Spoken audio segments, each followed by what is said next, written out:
If you want to connect AirPods into the DJI Osmo Action 6, first of all, you have to start from your earbuds. So we have to enter for the pairing mode. It depends on the version of the AirPods that you are using.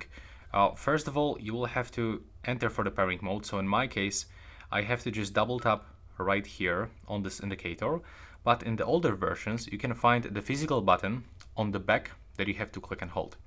Make sure that both of them are inside your case. And right now, you have to grab your camera, swipe down, go to the settings and go to the wireless earbuds. Now, as I said before, we have to make sure that we enter for the pairing mode on our device. And here we can find the AirPods Pro. So we have to click on them. And now, as you can see, we are successfully connected. And that's pretty much it for this video. I hope you find it useful and see you in my next tutorials for this device.